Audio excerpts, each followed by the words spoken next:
the first black man in the history that ever created a different way of fighting in karate. Guys are fighting in one of my styles, but I don't get the credit. But I can show them how to fight in the style, and they'll stop falling on the ground. They'll stop running out the ring, because that's a chicken that run out the ring. The men real back there in the 60s didn't run out the ring. Look at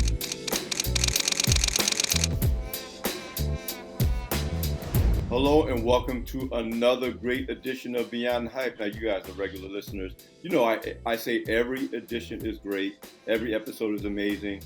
This will be no exception, but this is even going to be like greater than what you've ever seen so far since we started this series. Now, God, 5 years ago? Wow, it's been that long. But I'm going to start out first by saying welcome to the show. I'm Senior VP, Executive Editor of Black Enterprise, Alfred Edmond Jr., your host. If you're joining via YouTube, please subscribe to the Black Enterprise YouTube channel. Of course, like, watch, share, comment on whatever platform you're watching the show on. Of course, we're on Facebook Live, LinkedIn Live. You could be watching from blackenterprise.com, wherever you're watching it. But if you're watching via YouTube, subscribe to our channel so you can catch all our shows. But without further ado, I'm going to start this off before I introduce my guest by showing a prized possession of mine that I have had literally since 1975. And that is this poster from the 1975 Thrilla In Manila fight between Joe Frazier and Muhammad Ali, one of the great fights in boxing history, and sports history, forget boxing history. I took this poster, the original poster, off a telephone pole off in my hometown of Long Branch, New Jersey, when I was 15, because, and those of you who know me well know that my degree is in art. I'm an artist by training, and I was a huge Leroy Neiman fan when I was a teenager, and that was the closest thing I could get as a poor kid from Long Branch, New Jersey. I wasn't getting any original art, but that I was like, I hope I don't get in trouble for this, but I'm taking this poster off the telephone pole and have kept it framed in my dorm room and in my offices, and now it's in my study in my house ever since. Well, my guest today also is a part of the legacy of the Thrilla In Manila fight, because he fought on the undercard for that fight. The only time in sports history where a martial arts bout was on the undercard for a world championship boxing bout, especially back in the day when boxing was really boxing. Now I'm biased, in terms of that generation of boxing. But listen, my guest, again, you throw away around that term living legend, and people throw that term around in many different ways. But this person really is a living legend, the creator of his own martial arts technique. He's brought 10,000 young men through his martial arts training program. He's, he's from Newark, New Jersey. So, of course, I'm biased. He's a New Jersey native. It's just amazing. You think of his accomplishments, multiple championships, techniques emulated by competitors worldwide in sports karate, honored by the actor Wesley Snipes as a martial arts master. You're going to learn more, because I could go on and on and on about my guest today, the first black person to create his own original karate system. Please welcome to the show, Master Karriem ABdDallah. Welcome to the show, Master Karriem. pleasure to be here. And I want to start it off with something that I said many years ago. It all started many years past. The baddest of them all was born at last. The very first word from his Newark lip, I'm as pretty as a peacock, no man I can't whip. Then he said with a voice that's rough, I'm strong as a lion and twice as tough. The name of the champ, strange it may seem, none other than Dynamic Karriem. I love it, because one of the things that was part of your legend, your legacy, is that you were just as bold and confident in your abilities as Muhammad Ali was, and obviously quite as eloquent as he was, and didn't mind telling people, like you say, he knew he was the greatest. You know that you are the greatest, and and we're going to get into what it makes to tell. And I should let our audience know, first of all, Master Karriem just celebrated his 80th birthday on July 4th. So those who know me know I want to be like you when I grow up, because that's the path I'm trying to be on. So happy birthday, Master Karriem. But also, you're the subject of a documentary called Beyond the Belt, The Legend of Karriem ABdDallah, which is going to be screened in Newark, your native Newark, later this month. and obviously will be viewable in cities around the country and all kinds of platforms. But why don't we start from the beginning? Talk to me about your upbringing, your journey, as someone, a Newark native, to becoming, well, first getting into martial arts in the first place. And I understand that the person who you originally, whose system you were originally learning passed away suddenly. But why don't we talk about the beginning of who you were and how you became started your career as a martial arts master? Well, the first time I saw karate, I was in Muhammad's Temple, number 25, was at a bazaar. And what excited me most, it was like a brown belt, black belt, and the instructor there. So on stage, the instructor, he had a little stutter. His name was James Cheatham.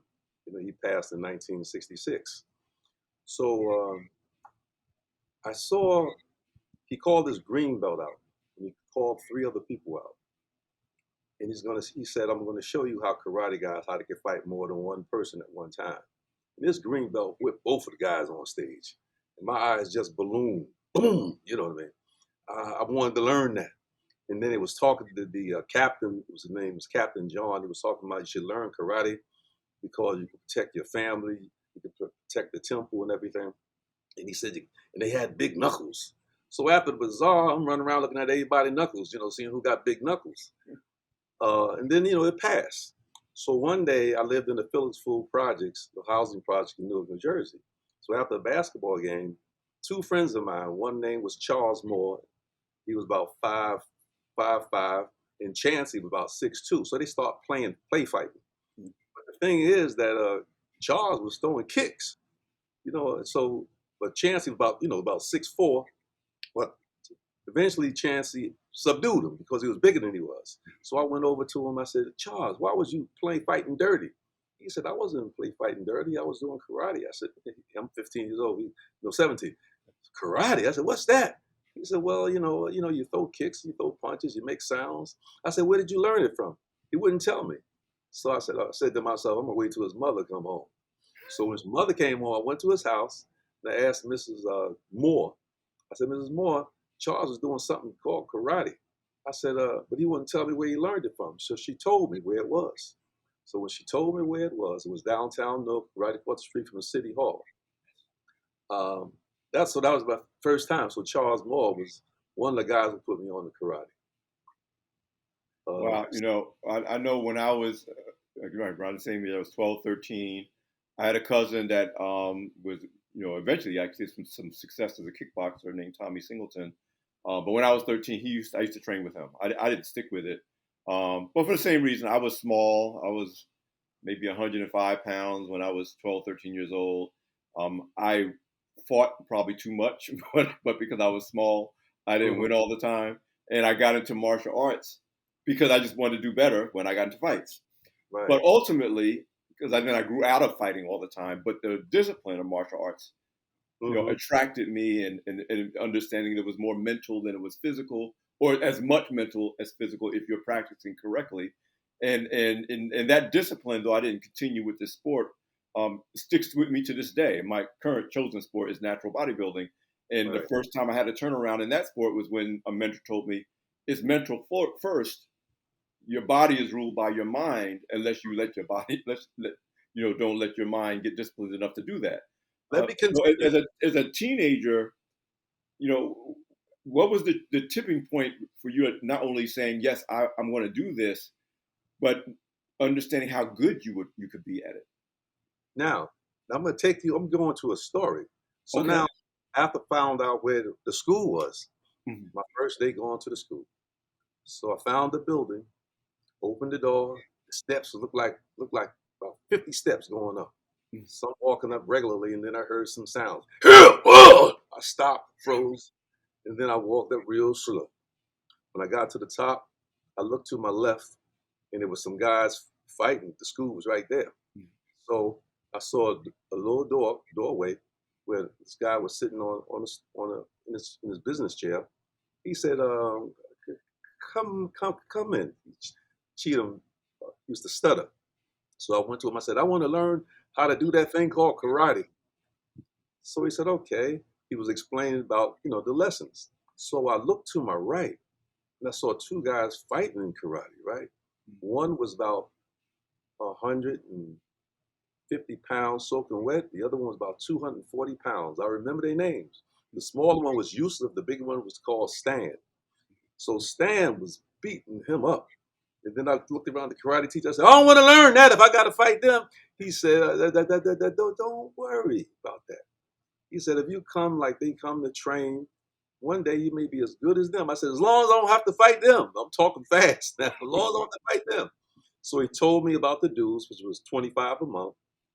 And then the uniform was another maybe $40, $30 or $40. So he told me the days. He said it'd be 2 days a week. I think it was Monday and Wednesday from 6 to 7:30 or 8 o'clock. So I said, I'll be back. I'm gonna join. So okay, I went, caught the 13 bus, went back to the projects. And my mother was a maid, you know. So when she came home, I said, Mom, I want to learn that thing called karate. Now, my mother's from Sumter, South Carolina. She didn't know karate from karate.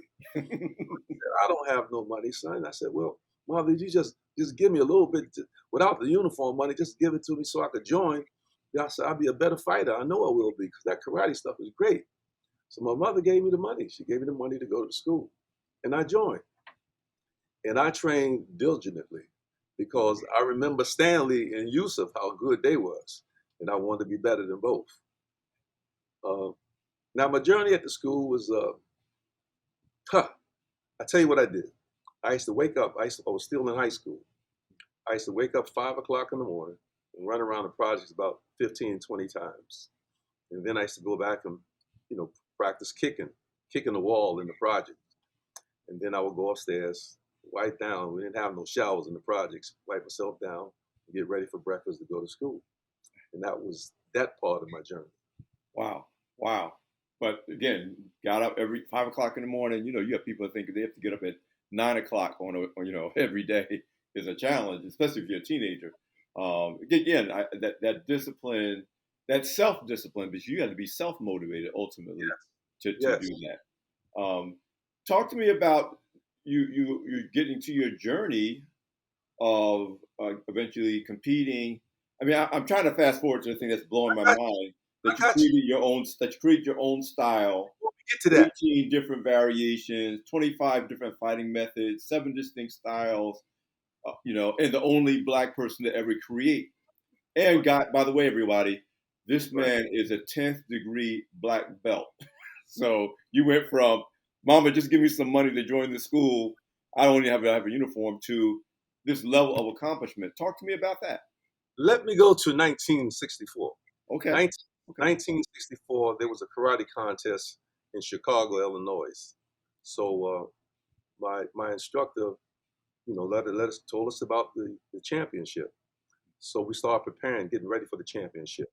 So before the championship came, before we went to Chicago, one day when I came to this dojo, karate school, my instructor, after the class was over, he said, tomorrow morning, meet me at the school about 7 a.m. So I said, okay. So came to school at 7 a.m. He didn't say nothing else. He did say, he said, we're gonna run. We're gonna run. Because he wanted to make sure I was ready for it. At that time, I was a brown belt. So all right, I came to the school, he had a little Volkswagen. So we went to Weekway Park. So we started running. Now remember, I was running before that. Now I was in shape for this contest. So he was running beside me. So I'm talking now. I'm gonna win this championship. Throwing punches. I'm gonna whip this man. I don't care who the champion is. So we running, right? So I started running backwards. So I'm running backwards, throwing punches. And he didn't say nothing, just stand with me, right? And I said, I'm gonna sprint on him. So I made a sprint. He didn't make no sprint though, but he stayed close to me. Right. So after we finished running in the Volkswagen, we went to school. He didn't say a word to me. He knew I was ready. Wow. Now, when we got to Chicago, this guy had a little lion, tiger. He had a tiger, a little small tiger. So I was playing with him and everything. They took pictures of that. Matter of fact, I'm gonna send you a picture with me with the tiger. Now, getting ready for the championship. I was sitting on a podium. Me, Infadishi Masi, and Prentice Newton. My brown belt was on. My teacher came to me and gave me a black belt. Boom, my heart started beating. Boom, boom, boom. He knew I was ready. I knew I was ready, but I never made the promotions back then because I couldn't memorize the katas. I hated katas. I just wanted to whip you. I didn't care about no katas because katas don't win no fight. So, but he gave me the black belt. I said, "Oh my goodness, I'm gonna be champion." I said, "Prentice, you gotta whip your end, I gotta whip my end." And I have these pictures from 1964. It was 3 elimination guys I had to beat. I beat all 3. Now it came to the former world champion had to fight me because he had to fight somebody to defend his title. So they must have been observing me and observing other people because they could have chose somebody else. So they fought. His name was Lulazat. So my teacher said, he studied, said, Karriem, that's the one over there that you're going to fight. He was about 5'7". I said, that man can't whip me. He's too short. I'm 6'1.5". No short man can't whip me. That's what I told my teacher. I remember, right? So we get in the ring. Now the chief referee, his name was Robert Trias, a 9th degree black belt. So we get in the ring. I got pictures of me ripping his gi. Matter of fact, I got all that stuff. I whipped him from front of the ring to the back. They would not call a point. 3 minutes. The time was out, right? Want to give overtime, right? He didn't score on me. I ripped his gi. I actually had grabbed his gi, right? And was throwing punches to his face. They still wouldn't call his point, right? 1964. So finally, he didn't do nothing fluky or booky. He couldn't score on me. I was too fast. My techniques of blocking was just amazing. You know what I mean? Yeah. They gave him the match. But the reason why, when I think about it years and years later on, it wasn't time. See, God used the time for you. So it wasn't time. But Robert Trias, and I'm gonna send you a letter. I have it on my computer. I'm gonna send you a letter that he wrote me when I had my karate school. He wrote and said he'd never in his life seen a guy with such control and speed as me. Wow. And I'm gonna send that letter to you so you can see it. Now, the creation of the system. I never wanted to teach. I never wanted to teach karate. I just wanted to be a world champion for my teacher. 1966, I'm sleeping. I lived in the projects. My sister woke me and said, I said, what you waking me up for, sis? She said, your karate teacher live in Montclair? I said, yes. She said, is his name James Cheatham? I said, yes. She said he died in the plane crash. It broke my heart. I stopped training. I didn't care about karate no more. Because I wanted to be the champion, not just for me, but for him, because there was never a black karate champion. You know, so okay, time go by. Well, I lived in the projects, you know. So kids, after a while, they start saying, Karriem, I don't see you training anymore. Little kids, we're talking about 7, 8, 9, 10, 11, 12, 13, 14. So I said, I don't do karate anymore. They said, well, you beat everybody. He said, teach us karate. I said, I don't want to teach it. I don't want to teach. I don't teach. I don't like karate. So, I mean, every time they see me, I would have to sneak out the fence to get away from the kids when I used to go outside, right? And ignore them. But constantly they would say it. So one day, about 20 of them came to me. Said, you got to teach us karate, Karriem. So before I could say anything, it was a lady in the projects. Her name was Miss Hanford. She looked at me and said, you better teach these kids. So I looked at him and said, I'll teach y'all. Only if you come to the classes every day. Because I taught in the playground in the housing projects. All right, so every day those kids would be there and I would start teaching right in the housing projects. And I never was teaching before, so I just was showing them the stuff that I learned, right? The creation wasn't even in my mind, nothing like that. So after a while, 2 friends of mine, Timmy Miller, he was an older fellow, Garfield Davis, and Chink said, you should open a school. I said, I don't have no money. So they said, how much you think you need? So I actually I started looking for places to rent. So when I found a place to rent, I came back and told them, I said, I found the place, it's $125 a month. So they gave me $50 a piece. I'll never forget this. Wow. And I said, one day I'll pay you back. So Wow. when I opened my school, uh, some white folks was nicer back then. The lady fixed up the place for me, did the floor, it looked like a gym floor.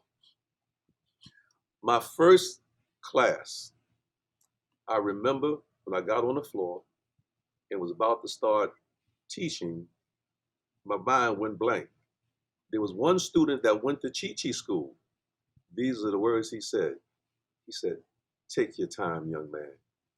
And I started doing exercising and started going through a system that I continued to go through, teaching. In other words, you know how you in school, you learn different things. Yes. You know, I didn't write it down, but I remembered everything I did that day, and I continued to do that. Now, the system of fighting, I didn't even know how to tie my belt right as a black belt. You know, there's a I certain way didn't you know tie. there was a right or wrong way to do it. Man, you're teaching me. Well, I didn't care about it right. I just wanted on my waist to whip somebody. I Right. didn't care. But now I'm telling you the story because I'm visualizing my school. Mm. Now, I lived in the back of my karate school.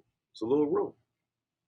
Because I was so close to karate then, it was like it was my life. I started seeing things in my dream. I would wake up in the middle of the nighttime, then go in the mirror and start making those moves, right? So it kept coming to me. And then everything I wrote down, you know. So like for the first style was called a mix-up. There's a style called a mix-up, right? So I would write about what I saw in my dream. And I practiced it when I got on the floor. We're talking about early in the morning, right? The dreams kept coming. Then I start teaching them that style, you know, that style of karate, what I saw, writing it down. So eventually it got better and better. Other things started coming in my dream. Now, I knew I had to prove that something was coming to me that was different. I didn't think of creation at the time. Kept doing it. Now, and after a while, I realized I was creating something. So I said, if I'm creating something, I have to document it. So I documented everything. Now, and after documentation, you're teaching the students these different moves that you see in your dream and you practice them by yourself. Now we had to go to karate contests to prove that it worked. So with all the styles you may name, Shotokan, Kendo, I mean not Kendo, but Shotokan, Ishinru, the Korean style, any other style, my students started defeating these guys, beating them, but they wouldn't call the points. Because this was a black man coming into a karate with students that's beating traditional styles. So they wasn't calling the points. So they were saying like, not strong enough, no technique. So after a while, I told my students, I said, make contact, take a head, right? So they start making full contact. Bam! Guys getting knocked down, knocked out, didn't want to fight no more, right? So we get everybody disqualified. But I told my students that like before they went to the contest because they were cheating so much. When they come back, I said, eventually they're gonna call these points for us. When they start giving us justice, my students used to beat first, second, and third. I'm talking about white division, uh, white belt division, green belt, brown belt, black belts. My pee, my peewees, right? So I would take students to the contest. They became so good. And when I think back, the reason why they wasn't calling points because they couldn't see a black man teaching students to fight differently.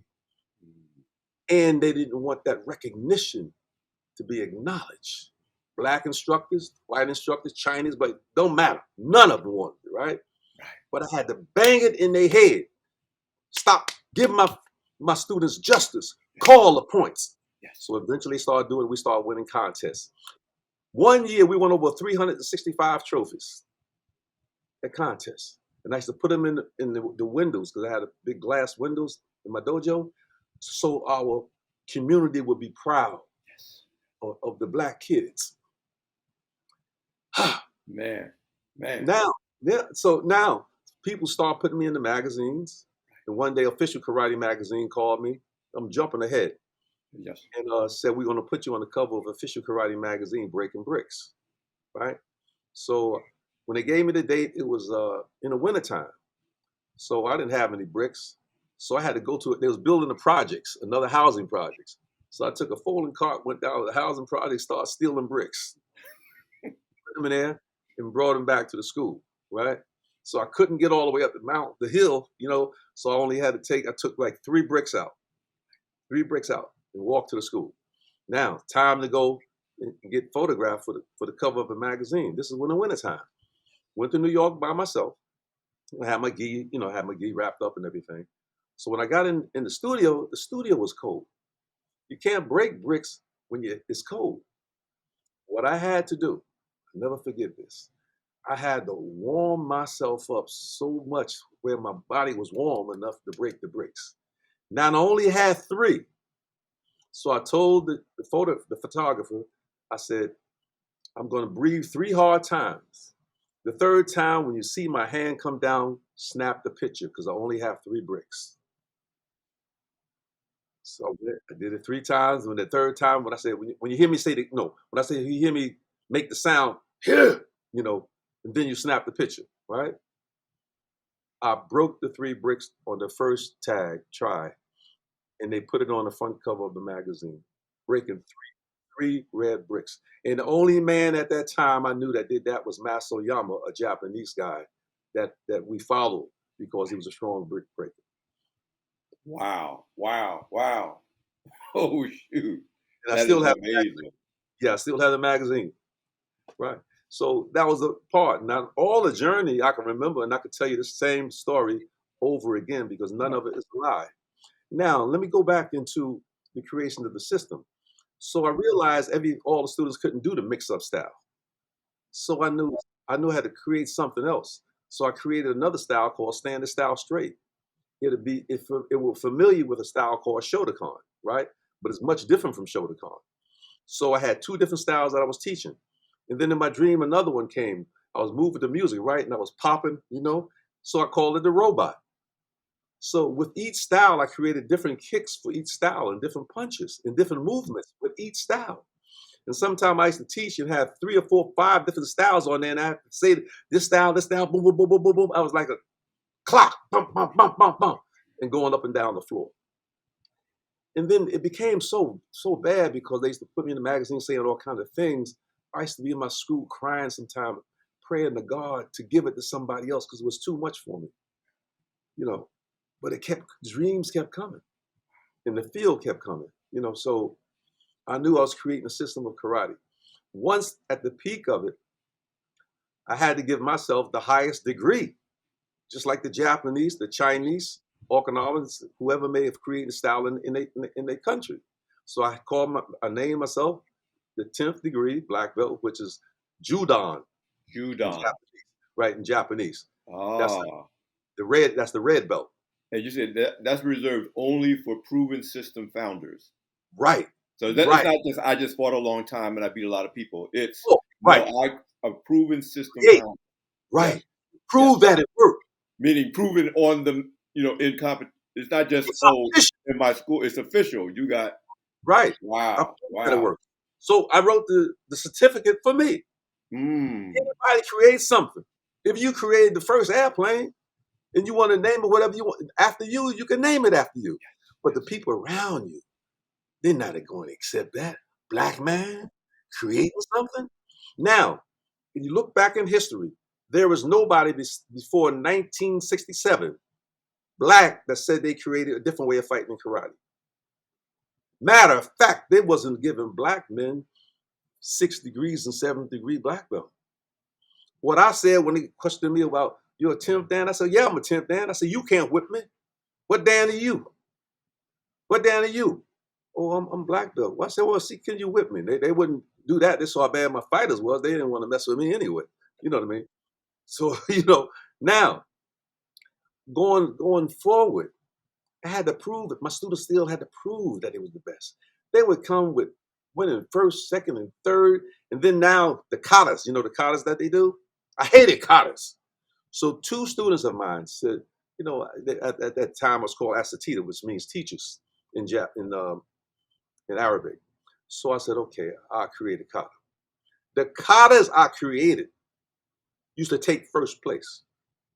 That's second place. It was so dynamic. Now, another piece of the system that they don't know about. Was training the music. Music gives us rhythm. And they talked about that. I said the Okinawa they moved the music. Africa they moved the music. What you mean I can't move the music? So I was talking all this stuff back then.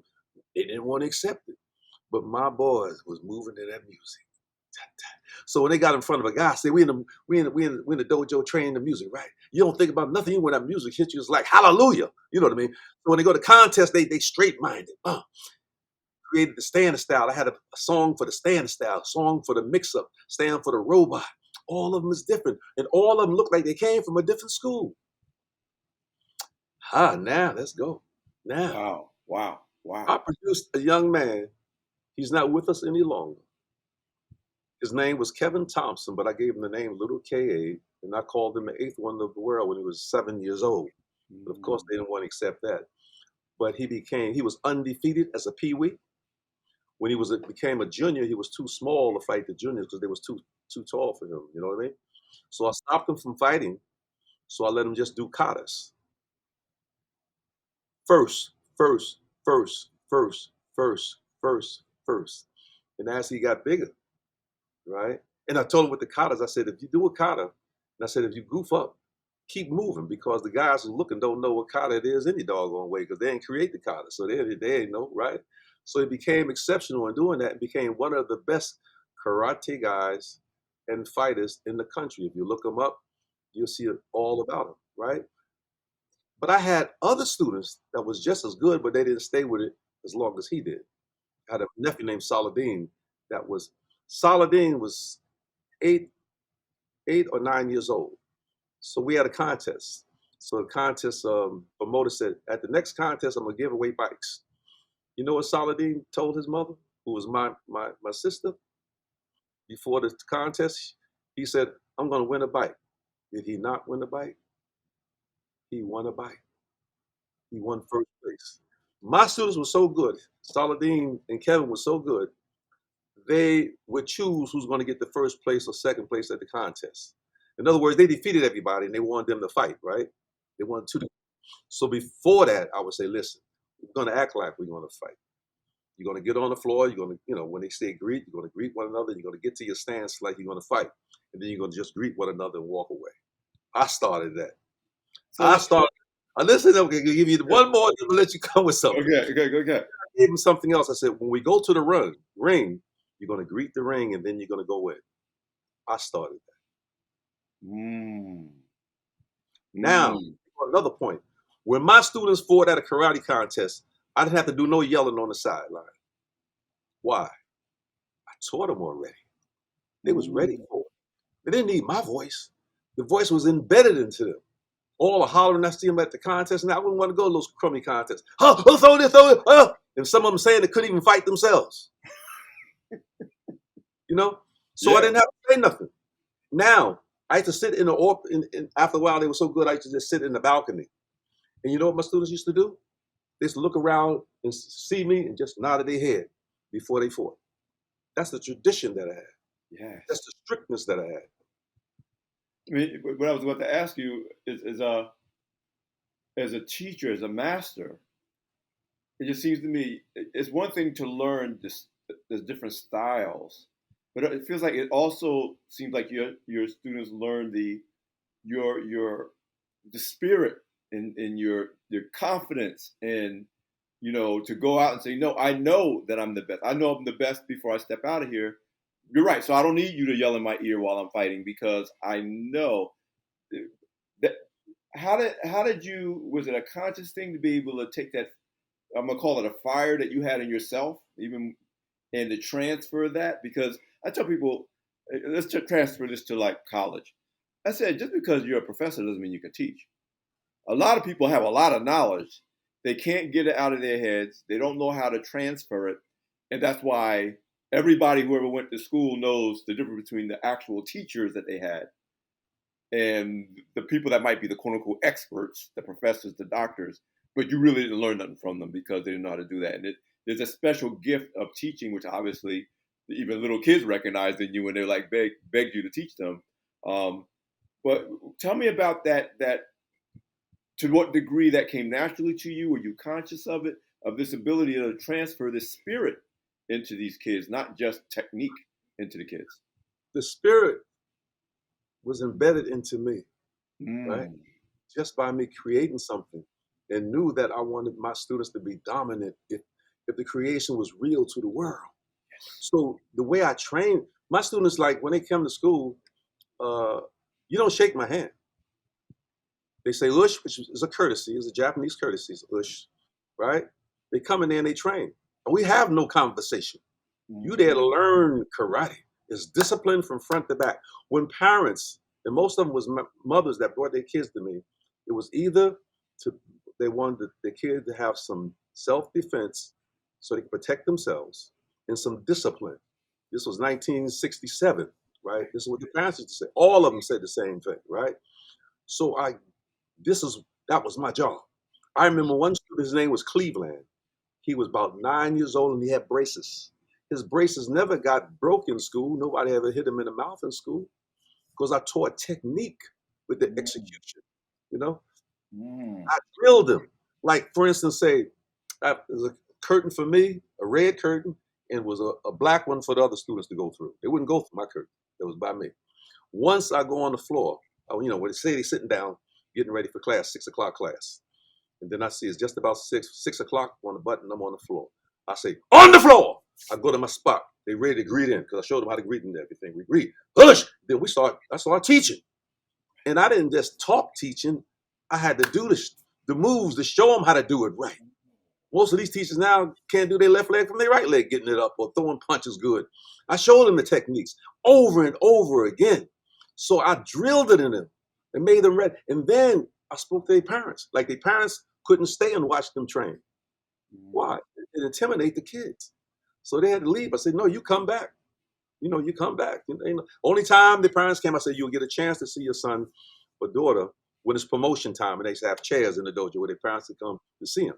So otherwise, it's not a playground. Matter of fact, you couldn't call my name if I'm on the floor training. You don't come in there, and I was in the ghetto. Mm. You don't come in my school.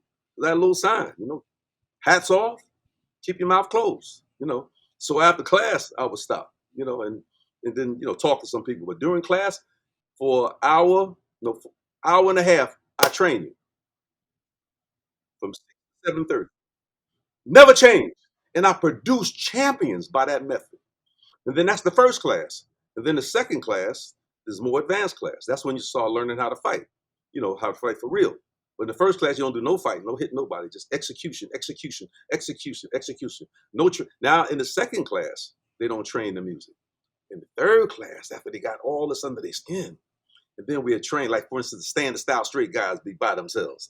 The robots be by themselves. The mix-up fighters be by themselves. And I had a record player, right? 45 records, right? The 45s. They used Yeah. to have a thing that dropped down. So Yeah. I was living on the second floor at that time of the dojo, right?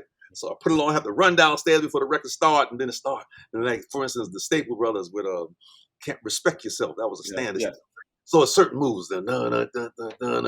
So I give them that rhythm. Now, My favorite Staple singer song, by the way. yeah, respect yourself. I Yeah. still go to it, right? So it was just a beautiful way of teaching, and I produced champions. Produced champions, and it stayed with me. I wanted to leave me many times, but God kept giving it to. Even now, I'll be dreaming about karate, about some of the students that passed. They're not here now, and I was hoping that when we get recognized, like we being recognized, that they'll be here. And it's like being alone, but God gave it to me. I'm 80 years old. Yesterday I did uh, 2,000 sit-ups. I hadn't did it in a while. My 2,000 sit-ups to the beat of the music, 2,000. And then I did my 100 wheels, and I did light weights. You know what I mean? Just it pumps me up and make me sweat a little more. I'm just saying. At this stage, one time I did 10,000 sit-ups. I started Master around. Master Kareem, I want to kind of make this point because I could, the times when you're even emotional during this conversation, let me back up. So most of the time, whether it was you or even Muhammad Ali, they would say, "Oh, he talks too much, too confident, arrogant, blah blah blah blah blah." And now, of course, we know that it wasn't about arrogance and ego. Right, right. And the reason I bring that point up is that as sure as you were of your own abilities, as sure as your students were, you could see your heart is moved by, oh, I wanted my teacher to be there. I Yeah, wanted some of my students, now that I'm getting this recognition, you can see your emotion because it's not about you. You're like, this is not all about me. This is about my teacher. This is about my students. This is a us thing, not a me thing. right. And again, I think it's important because particularly as black men, we are almost, not almost, actually punished for standing up straight, expressing confidence in what we do and how we do it and what we're able to do. And as opposed to that being received as confidence, it's you're cocky, you're arrogant, you're selfish, and I'm seeing that the emotion you're bringing to this conversation, whenever you mention one of your students, or even now, you're like, now that this recognition is coming, and I'm thinking about the students I wish could be here to experience this recognition because you see your success and your legacy as them, not just you. Right. I mean, Yeah, is that a correct that's assessment of summary your? is perfect. It's Yeah, perfect. It's perfect. But see, all the this talk we have, we was born to talk. Some of us talk more than others, yeah. you know. But they'll make a movie out of it and make hundreds of millions of dollars. But it's okay for them to fake it. But we say it for real. You know, you're arrogant. You this, you that. But you got to remember, we was the kings at one time before they made us a slave. So they see that slave rising again. They don't hate it. It's in their genes. They just hate it. And then the blacks that follow them hate it too. But look, all the guys now, white and black, talking about they have a different style, but didn't prove it. Didn't make champion students. I got a book on one of my style called the Freestyle Crouch. You know, the Wow. Freestyle Crouch tell you how to do it. I got 24 more to do. If I make some money, I can get all 24 out. You know what I mean? So they can see the styles. You know. So Master Master go ahead. Kareem, take me. I just want to make sure you have so much stuff to share, but take me to that transition to you ending up, um, again, a champion fighter. How did you end up on boxing on the undercard for the Thrilla in Manila? How did that happen? There were some local promoters um, that they signed me. You know, they knew something was going to be big, but they didn't know what. So they was going in Don King's office. Trying to get in the boxing games.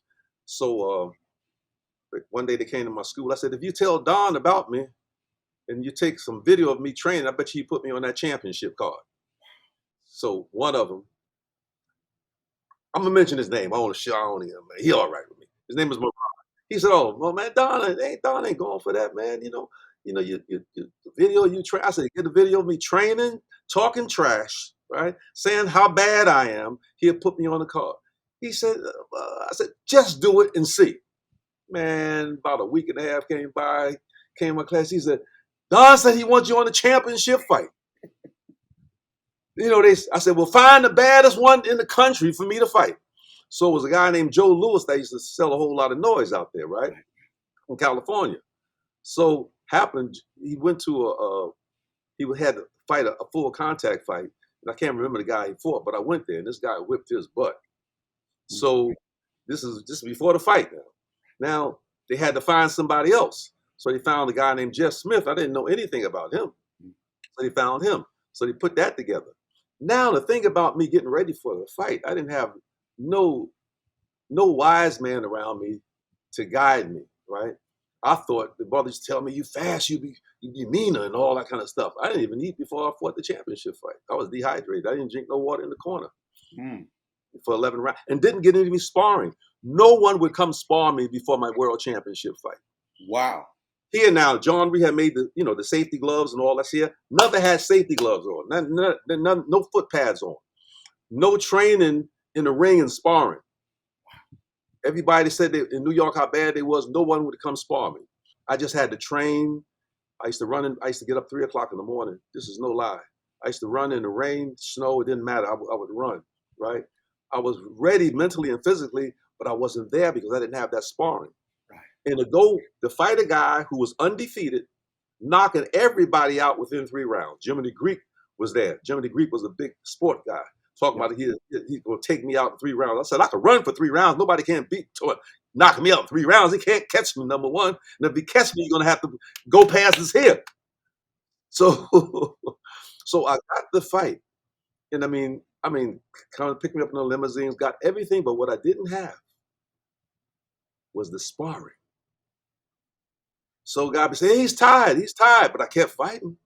You know what I mean? My execution would have been better if I had that, but I didn't have that. But you know why I didn't have it?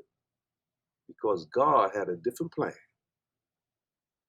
And I know the plan. He said, boy, you ain't ready and your head is not ready. He knew I didn't have no guidance. He knew I was going by my heart and not the experience. I have no experienced persons around me to help me with this or that. So it wasn't time in life. Right. And sometimes, you blame people around, but God is the last caller. Yes. Yes. Now, I'm Master, gonna jump to one thing, and I'm gonna let okay, you Master finish Karriem. asking me stuff. So about 2 weeks ago, I was sitting down just listening to slow music. I start crying profusely. I start calling my mother and God. From 11 o'clock to 1 o'clock, I'm crying. If a person I knew was here, they would have said, "Karriem, you're breaking down. You're losing it." I wasn't. The next morning, that's when the film guy called me and said, "Karriem, it's done. The trailer is done. The documentary is finished." I hadn't went in the gym for 2 years about.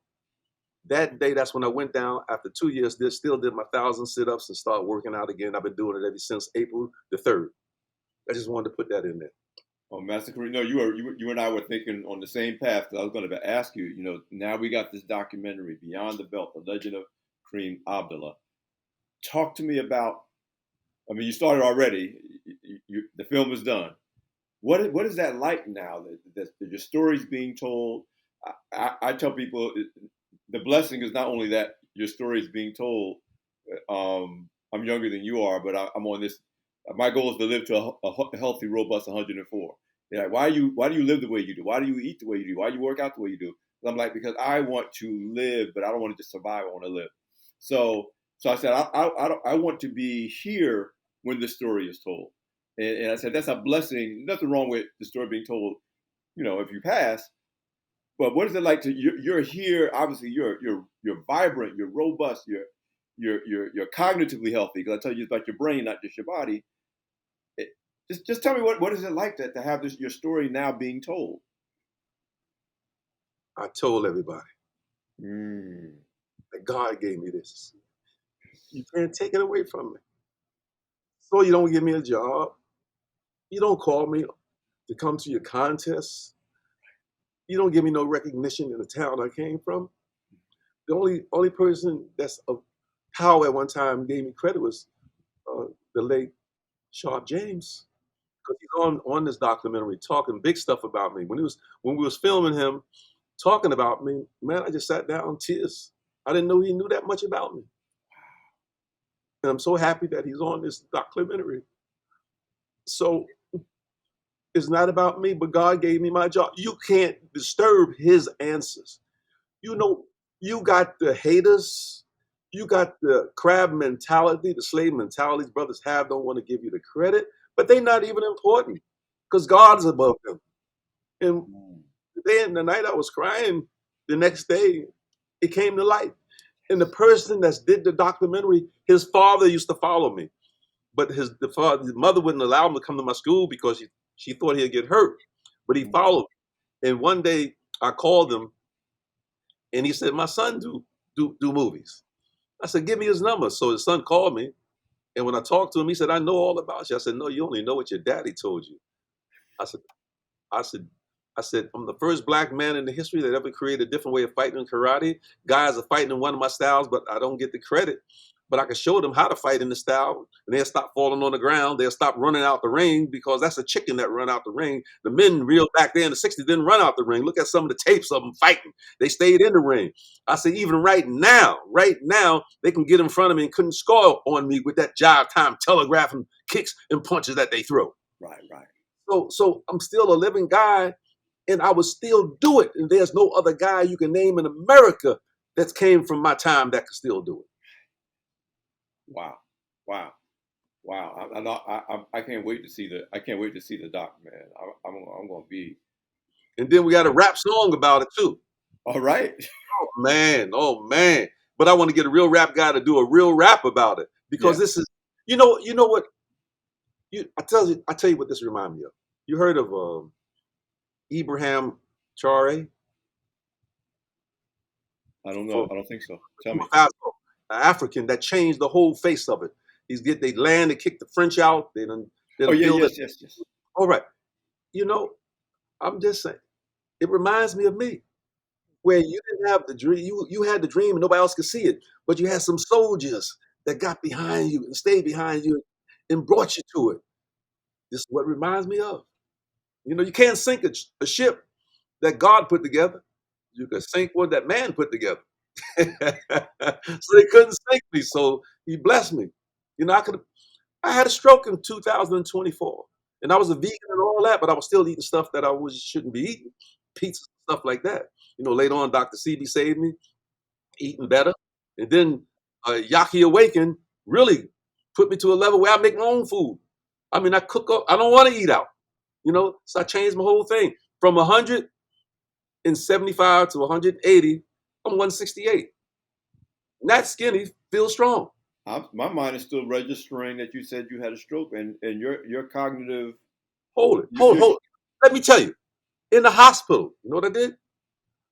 what? I got myself out the chair the second day and got on the bench and started doing push-ups. Backwards, with this here. The doctors had a group of people to come to see me because they never seen a person that had a stroke. And the second day, he's talking almost straight. Wow. But one other thing. When I came from the hospital, when I told a few people I had a stroke, they couldn't believe it. And then a kid that I taught karate a long time ago, his name is Alif Muhammad, told me a song that this guy made that only God could see. I forgot the name of it.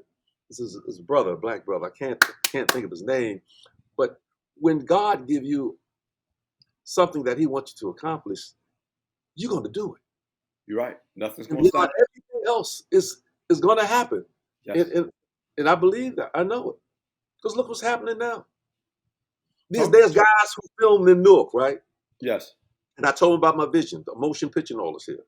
When they came here and started talking, I knew they didn't know what they was talking about, right? And I knew they didn't have a vision. They didn't have no company, no corporation, no people to write the script and all this here and stuff like this here, even though it was in my head and I would have to do it with someone that could write. None of them believed it because it wasn't them to do no documentary like this. This was a kid that heard about me, knew about me, and when he talked on the phone, we talked on the phone. He came up in a thunderstorm.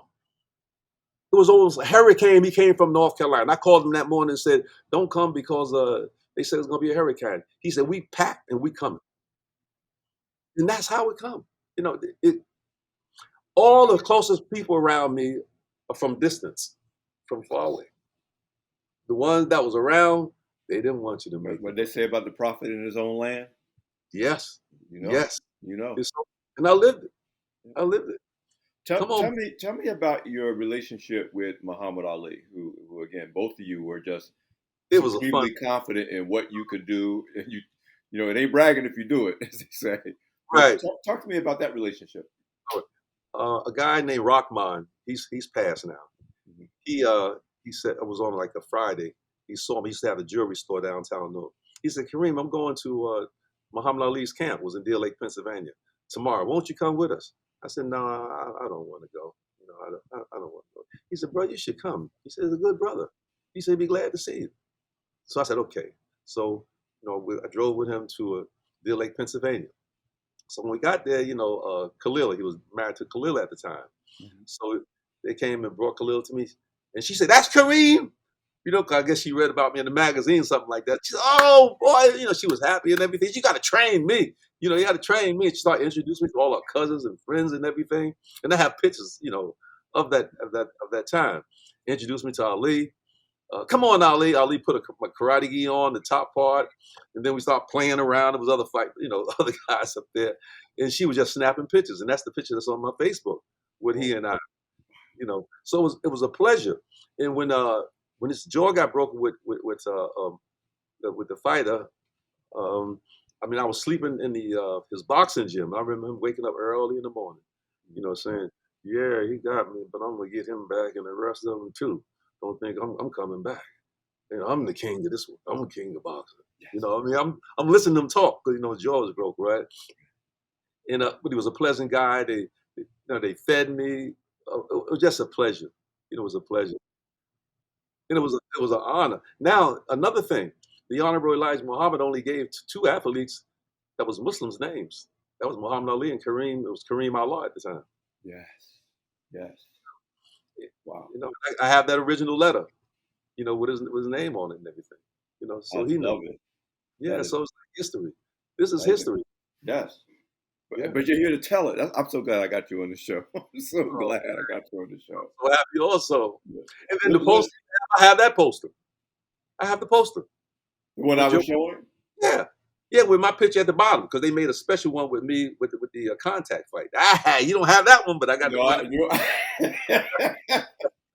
Nope, you got me there. Yeah, so it's I did pretty good though for a kid on the street. 1975. But this shows you how God works, Master Karriem. You heard me say at the top of the show what made me pull it off the pole, and when I was a teenager, I had thumbtacks putting it on the wall. But eventually, I said I need to get this framed, and obviously it's a piece of history. But if you had told me when I was 15 years old, and people need to understand this is 50 years ago now. Mm-hmm. You had told me that 50 years later, I get to talk to you. I mean, all I say is look at God. That's all. That wasn't my plan. I couldn't have thought of something that great, And again, because I know your daughter, and she's like, that's my dad. I'm like, what? So, but before I know we're running out of time, I do want you to talk some more. You've already talked about it a little bit, and obviously I can see how emotional you are. But talk about 10,000 young people, boys in particular, and counting, who have come and been taught and mentored and by you. I mean, what does that mean? That legacy, which is going to be a multi-generational legacy, like you said. This is the filmmaker is the son of somebody who and their children, and obviously when this documentary comes out, there's going to be a whole new generation who's going to know. What does that mean to these young people that you've been able to touch and guide along the way? I want my last opportunity to teach again, so this will live forever. It's not about me; it's about what I could give and show them how the style that I created are superior. You see mixed martial art and all that, you see them throwing the strikes and everything. I started the front strike in karate. They wouldn't even accept it until my students started knocking them down. The front strike, I have a thing called a tilt reverse punch, slight tilt, half tilt, full tilt reverse. There's moves I have that the other karate systems don't have. When I teach you not just offense, but I teach you defense. Yes. I don't have to teach you nothing mentally because you hear that strong voice. It's like you in the Army or the Marines, some of that strong voice, that gives you that discipline. So I don't have to teach that. The discipline is the way I train you. And you hear that voice, and I don't take no stuff. You know what I mean? I don't take nothing in between. Right. Just that. I don't get suggestions from nobody how to teach or what I should teach. I tell them, what do you teach, sucker? You at any level that you could teach me? Don't give me no suggestions. My suggestions come from somebody else. God, I have dreams about karate. I wake up with tears in my eyes, even now. Maybe saying, you ready, boy? Wow. Everybody was, you look at the guys who's talking about they have a style in the system, they didn't teach nobody. I had to prove everything. Yes. But at least they saying it. And I could go back and say, when in the history have you seen a black man say he created a system of karate? And then one of the books on one of the style. All those jokers that said they created something, where's their book about it? Can a guy get a manual and look at this here and see how he teaches classes? Boom. No. Negative. But they So may make a movie. I love Master Karriem. I love that you dreamed it, you received it, you documented it, you taught it, and like you said, until you put it in, in not even the lab. The lab was your school. No, I'm putting it in real world competition. Ate them up. Like you said, it's the proving in the real world that like you said, but you had to do that because you weren't given the benefit of the doubt. Your teaching wasn't respected until you say, okay, I guess we're gonna have to do it in real life. Bring your best, I'll bring my best, and we'll see what happened. And what happened was 360 trophies in 1 year. And like you said, your students proved you out. I remember my instructor at an event one time in New York City at Manhattan Center. Different teachers were saying different things about their school, right? About themselves. Yes. The only thing my teacher said is that you could see my ability by the way my students fight. Yes. And that stayed with me. And you know what? He had a little daughter before he died. She was a little baby. And she found me on Facebook. And she was a grown woman. Never seen her daddy. Never seen her daddy. And I sent the pictures. And she just cried and cried and cried when we was on the phone. And we're still in contact. She can't come to this here one. She's in Florida. But I said, if we ever get a motion picture, when that get big, I'm going to send for you to come. Because that'll give me another piece of him. You know? So that's we're in so contact. Beautiful. Yeah. That's so beautiful, Master Karriem. It's not about me, man. You know, you see me in the gym working out. I don't talk to nobody. I don't drink no water, nothing. I go straight workout. Bam, bam. So I do those 1,000 sit-ups in 19 minutes. Boom, boom, to the beat of the music. Boom, another one come on. Another one come on. Another come on. And then I start turning around with my sit-ups. That's age I can still do it. So it's a blessing. It's a blessing to be talking to you. God made this happen. Amen. Master Karriem, this is, like you said, it's a blessing. I don't know how to add to that. It's a blessing for both of us. I know this interview is going to bless so many people. I'm so honored that you even took the time to come on the show and talk to me. I want to remind our audience, Beyond the Belt, the Legend of Karriem ABdDallah is directed by Troy Thomas, chronicles your story. Look out for it. I'm going to definitely, make sure I'm in the seat for the screening in Newark. And you did mention already that you're on social media. I know I follow you on Instagram. What's the best way for our audience to keep track of what you're doing about the film? Facebook. I put stuff up there. I don't put a lot of stuff down because I want them to see the flyer still for the show for July the 20th. But I want a motion picture. See, the first black man to ever create a different way of fighting should be on a motion picture. And I already have the story, my story. Where you see the students fighting real good karate matches and a black man really doing, I'm tired of them talking about people that's deceased already because he made a great motion picture. How about the one that's living, that's still here, that did more than that? You know what I mean? Create a different way of fighting. Like Yamaguchi in Japanese karate. Maso Yama used to chop the bull's horn off and stuff like that. People recognize that and they blow it up. They don't want to do it to me because we don't have our own land. Maybe we had our own land. The president was a black man and he had some kind of teachers of our culture and realized put our culture back out there. Yes. This is our culture too. Yes. Listen to my audience. Okay, you know how we do with Black Enterprise Beyond the Hype. You hearing this show, we don't do this just to listen and talk. The goal is to make things happen. So definitely follow Master Karriem on Facebook, follow on Instagram. Look out for not only this doc, but let's make it happen. Let's tell the story on the big screen as a motion picture. So Master Karriem, first I want to just thank you so much for taking the time to be on the show. I want to definitely stay in touch. Yes. Anything I can do to be of support, absolutely willing to do it. I am emotionally overwhelmed at the opportunity to have this conversation with you and help tell your story. So thank you so much for being on the show. I want to say one last thing. Yes, sir. If all this come to being, all to see it come to being, is one thing I want to do again before I leave this earth. I want to do 10,000 sit-ups again without stopping. And we get sponsors and everything, put money up and be able to do something big like that one more time. Yes. And I'm preparing for it now.